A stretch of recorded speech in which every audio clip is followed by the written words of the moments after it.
when we find the guy who took him, what do you think we should do? This is what is known as a behavior-provoking question. An innocent person will usually give what is known as a draconian response. They will immediately respond with the harshest sentence possible for the crime they are falsely being accused of committing. A deceptive individual will often give an equivocating response. This means that they will fragmentize and divert from the question to a certain degree as a means to avoid responding to the query in its entirety. They're going to come home safe, correct? When you find the guy. When we find the guy, they're going to come home. Life in prison would be that's what I would think with 2 kids that are involved. What if he hurt them?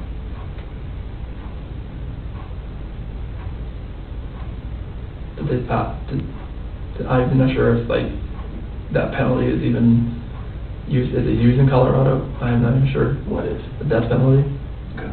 I mean, if these kids are not alive, there's nothing you could do to cope with that, to make me cope with that, if those kids are not okay. Okay. Can we keep talking about some complicated things? Sure. Some things that are going to make you uncomfortable? Yeah, that's fine. Okay. You've done very good in talking to me about this really hard conversation you guys had, okay? Very good. That's sometimes hard. And I understand why sometimes someone in your position says, doesn't want to tell me about that. Because please go help me find my kids, and you don't need to know about my marriage argument, okay? So I got to say, you've done very good at that. And I need you to keep doing that.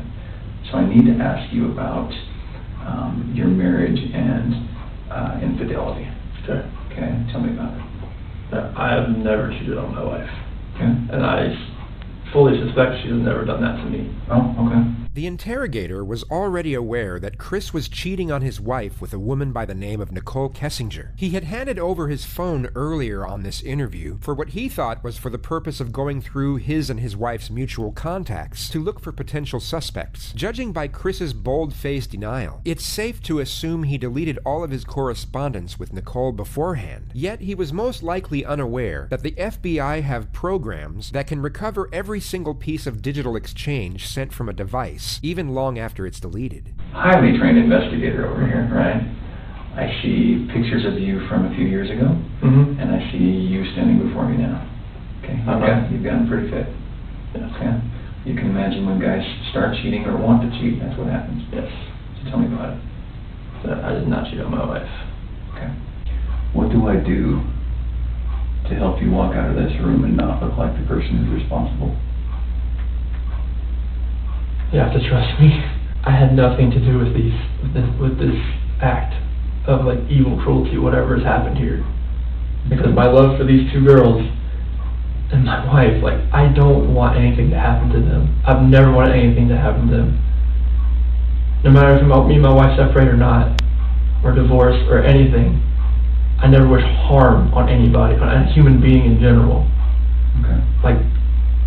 Just seeing that picture, I need them. I want them just to run through that front door and just grab me, Mm-hmm. or just tackle me, knock me to the floor, bust my head. I don't care.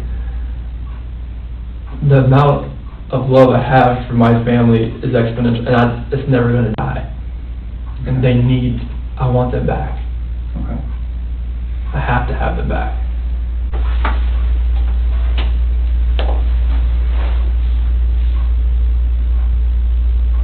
When you walk out of this room, there's nothing I can say to a room full of police officers that's going to convince them that you have nothing to do with this.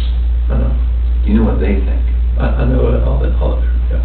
Here's a guy who didn't call 911, who woke his wife up at a ridiculous hour because he was so guilty about something that he had to get it off his chest and say, I don't love you anymore, I'm leaving you.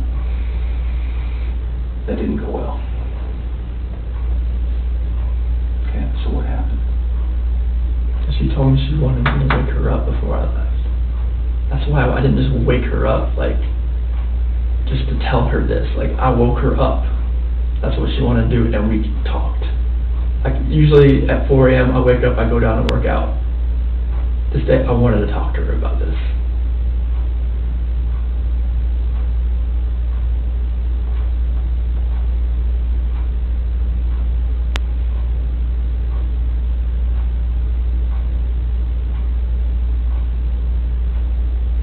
these girls. I love these girls so much. And this picture right here, Celeste and Bella, those are my life. I helped make those kids. There's nothing in my life that means more to me than these kids. Nothing. Kids, that's your life. That's your lifeline. That's everything. Like, you make kids, they come first before anything. Kids, spouse, family. That's what it's always been.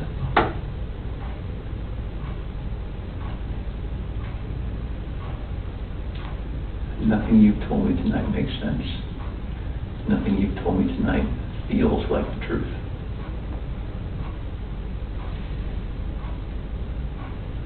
Can we start over? Sure.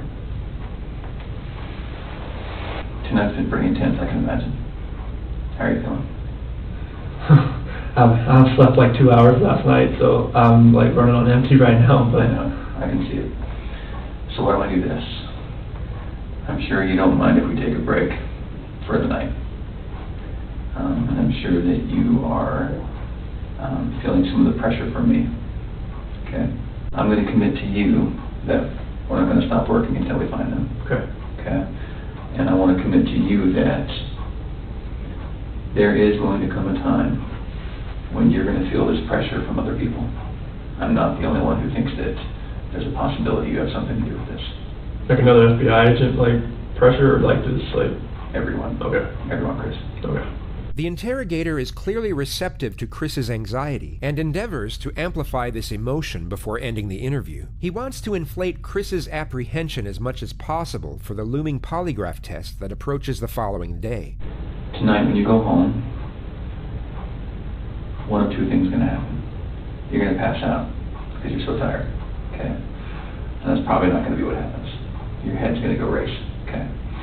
So tonight when you lay down and your head starts racing, there's going to be things that come to your mind, okay? This always happens, always. It's very natural. You're going to say, I wonder why he asked me that, okay? You're going to say, screw him, how dare he accuse me, okay? You're going to say, I wonder if they thought of this, okay? And then you're going to say, I probably should have told him something, or this, or that, okay? Those are the most common things. When those thoughts come to your head, I want you to call me. And those are beautiful kids. Those kids have a good dad, and I know it. You should see the picture. It's so much fun. Yeah. It's a better one, but it's just. I'll show it to you. But Those kids have a good dad. The following discourse from the officer could be construed as the reframing technique, where an interrogator will try and shift the suspect's view of themselves from negative to positive, as a means to lightening the iniquity of their crimes and increasing the chances of a confession. However, this is more likely what is known as passive accusation, where the interrogator is almost certain of the suspect's guilt and indirectly accuses, and in some manner, indignifies the suspect. This is made evident by the high praises the officer gives to Chris for extremely trivial deeds. A lot of dads don't get second pairs of clothes and cook eggs and give them snacks at night. You know, a lot of men, that's woman's work, right? I like to get involved. But you're not that kind of guy, okay? So can we say that tomorrow at 11 o'clock, Okay. we can do a polygraph? Here. Here. I appreciate you coming in tonight. Mm-hmm. All right, give me a few minutes. This is Tammy. Did you meet Tammy yesterday? No, okay. the only one. This is Tammy. Hi, Chris. How are you? Sit on this? Yep, I know. I'll explain what that is here in a little bit, but you don't have to worry. It's not on or anything right now. It's not gonna buzz you or anything. Obviously, you're probably nervous about taking today's test. Honestly, I would think something is wrong with you if you weren't nervous about coming in here to take a polygraph. Yeah. Even if people are like, I don't have anything to hide, it is nerve-wracking. Oh, yeah. And I have taken tons of polygraphs, obviously, in my training. I went to 10 weeks for training. I've been a polygrapher for about 5 years. I went to the best school in the country. So I want you to have confidence in the fact that if you had nothing to do with this disappearance, like, we're going to find that out today, okay? I have the best training that they offer in the United States. We use the most validated testing. That's the way I'm going to ask you the questions. So believe me, if you had nothing to do with this, I will be able to show them that today. This is psychological pressure disguised as reassurance. It's not a routine procedure during the pre-test phase of a polygraph exam, yet this technique will be used when the suspect's guilt is almost conclusive. Polygraphs are not a foolproof system, and they can be beaten, but with a heightened state of anxiety, it becomes considerably more challenging and unlikely. On this occasion, the polygrapher distinctly applies this technique for maximal effect. There's actually only two ways you can fail a polygraph, okay? The first way would be if you fail to follow my instructions. I'm going to give you a lot of instructions today about how to sit still, how to answer questions, things like that. So if you fail to follow those instructions, you will not pass today's test, okay? The second way would be if you choose to lie to me today. You know, if you did have something to do with their disappearance, it would be really stupid for you to come in and take a polygraph today. Exactly. Right? Like, it would be really dumb. Like, you should not be here right now sitting in this chair if you had anything to do with Shanann and the little girl's disappearance, okay? But yeah, everything flourished from there. Like in 2011, I proposed to her over in Ocean Isle Beach. And and she was sitting there crying with a little eviction notice, and she recorded it. It was an amazing day just to see that. And then she left. I was there. Like, she had a midwife for this one, so like they actually had me like, "Oh, you can stand here and like, you know, catch her," and like, but Celeste came out like so fast that like I barely had a chance to go like this, and they moved me out of the way because she just like came out. The polygrapher will also obtain the examinee's version of the facts regarding the specific issues under investigation. Like, I was just hoping that I would get that knock on the door or a phone call or a text. I mean, her phone. I mean, they have her phone. Like, hopefully, maybe it's a number I don't know. Hopefully, it's like, you know, like a burner phone or some kind of like phone she bought, and she could just text me and call me like, "Hey, I'm okay," something, or just get a knock on the door, and then the kids just run in. I miss like the kids like sitting at the dinner table and like having to tell them to eat their dinner, and like I miss them throwing their chicken nuggets at me. Like, I just want to find them. I want them to come home safe. Like, wherever they are, I hope they are safe, and I really hope they can just come home. It makes me feel like, all right, maybe somebody has her that's not keeping her safe, or something terrible has happened, and that's the nightmare. And what would that terrible thing be? That somebody hurt them.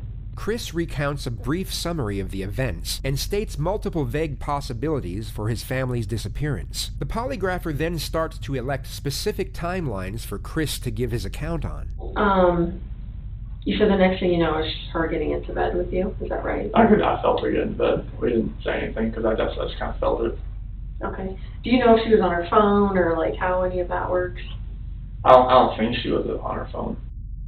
Was she mad at all?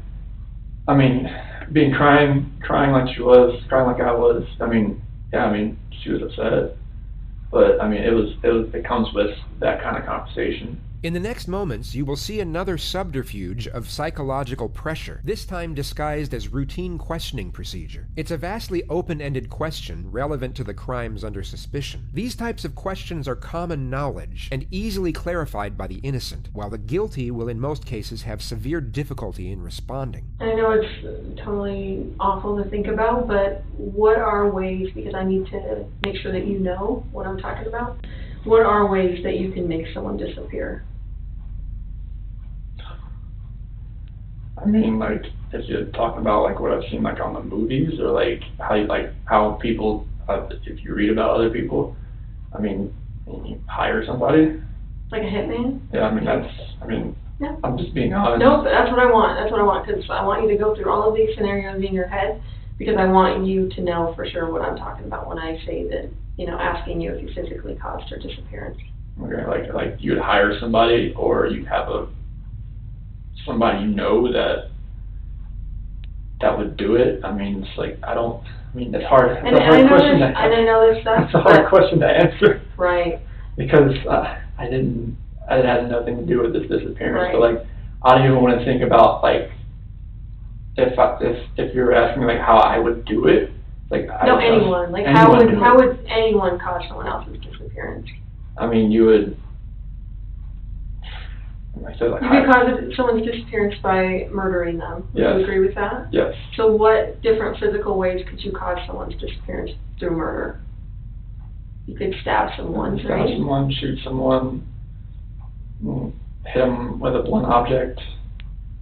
What else is there? I mean, use a weapon like gun or a knife. I mean, Okay. you could.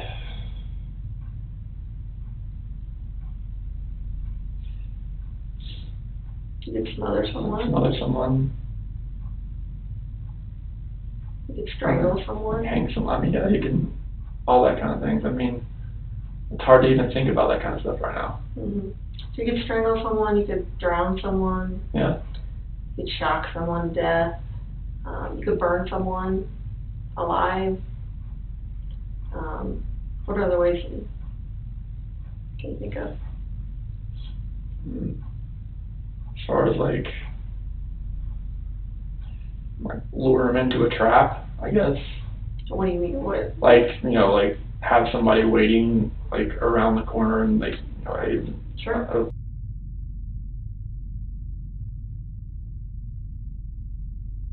they're in a coma. Sure. Um, So if I ask you that question on the test, Chris, are you gonna have any issue with that? About you Like- physically like causing going someone's through every single one of disappearance? those. Yeah, like that would be a way you Okay. could cause someone's disappearance. Okay.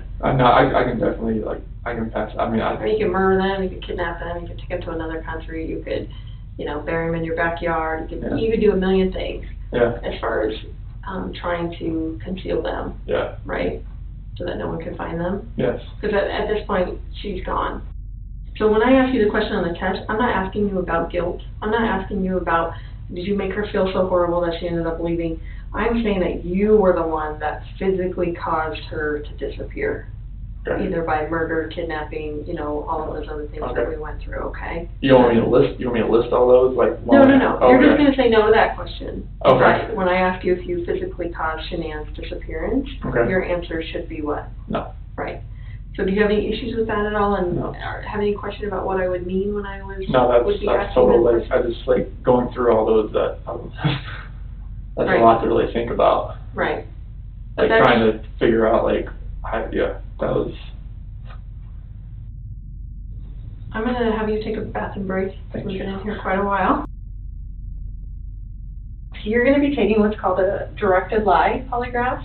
So what that means is there are gonna be questions on the test where I want you to lie. I know it seems kind of weird, but you're gonna know which questions these are, and they're gonna be easy to answer. They're all gonna start with before 2018. The directed lie test has 3 types of questions. Known truth questions. These are easy questions to answer, such as, are you sitting down? Or, are you wearing shoes? They serve 2 purposes. The first purpose is to provide a baseline reading for when the subject is telling the truth, and should elicit very little bodily responses. The second purpose is to disconnect the examinee's thought patterns between each question as a means for resetting their cerebration for a more accurate reading. Control questions. These are what the polygrapher just explained to Chris. Whenever she says, before 2018, at the start of a question, Chris will know he is purposely supposed to lie. Each of these questions are deliberately constructed that all answers will be responded with no. Relevant questions. These relate specifically to the crime being investigated, and the examinee will know that they are supposed to respond truthfully. A guilty subject will show a much stronger reaction to the relevant questions than to the control questions, even though they will be lying on both of them. This is due to the immediate threat posed by the relevant questions. So I'm gonna say before 2018, did you ever lose your temper with someone you cared about? And you're gonna say, no, because you're telling lie. awesome.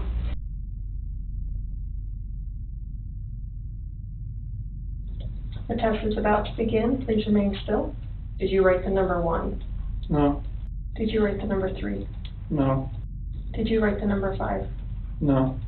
This portion of the test is complete. Please remain still while I take the instrument out of operation. Okay, you can relax. How'd you feel? This is the last time the polygrapher will have any correspondence with Chris before the real test begins. She gives him an initial compliment in a reassuring tone. You did great. That was, You remembered to lie and everything. That was awesome. that was, This momentary boost in his confidence is then abruptly ripped away as he receives the following information. So, you obviously are a really bad liar. Have people told you that before? Like, the second you tell a lie, like, they can tell, like, on your face that, because the second you lied to the number 3, like, I don't know if you heard me clicking, but I had, like, turned down the sensitivity because you were starting to go off the page. So, that is what I need to see as a polygrapher, because that tells me that you know it's wrong to tell a lie. And you're actually having a significant reaction when you lie, so that is awesome. So thank you for being a horrible liar. No, that's a good thing. That's a good thing. We don't want to be good liars, so thank you for being a horrible liar. And that just shows me that, you know, obviously on the test when they're asking, you know, significant stuff about your wife, if you're lying to that, it's going to be even 10 times more amplified. So I appreciate that. I appreciate that very much, more than you know. So that was awesome. And the coolest thing about this is right now, there's only one person in this room that knows what the truth is. And in about 5 minutes, there's going to be 2 of us. So that's the coolest part, okay? And then I can go share that with them out there. Okay? Okay. All right, you ready? Let's do it. The test is about to begin. Please remain still. Do you understand I will only ask you the questions we have discussed? Yes. Regarding Shanann's disappearance, do you intend to answer all of the questions truthfully? Yes. Is your first name Christopher? Yes.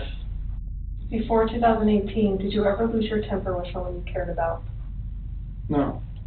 Did you physically cause Shanann's disappearance? No. Were you born in 1985? Yes. Before 2018, did you ever say anything out of anger to a loved one? No. Are you lying about the last time you saw Shanann? No. Are you now in the state of Colorado? Yes. Before 2018, have you ever wanted to hurt someone to get even with them? No. Do you know where Shanann is now? No. This portion of the test is complete. Please remain still while I take the instrument out of operation. All right, how'd you feel? Same as all of it? I think it was the same through everything. For ya. We'll be right back. Okay.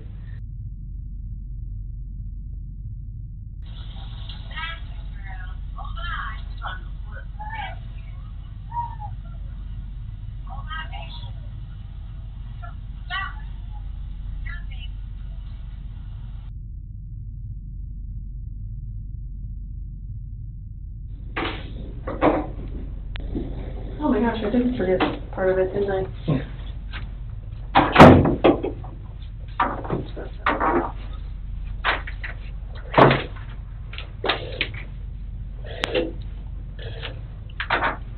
So I brought Graham in here because we want to talk to you about the results, okay? Okay.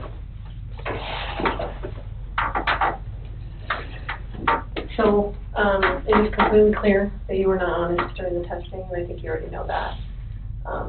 You did not pass the polygraph test. Okay. Okay, so now we need to talk about what actually happened.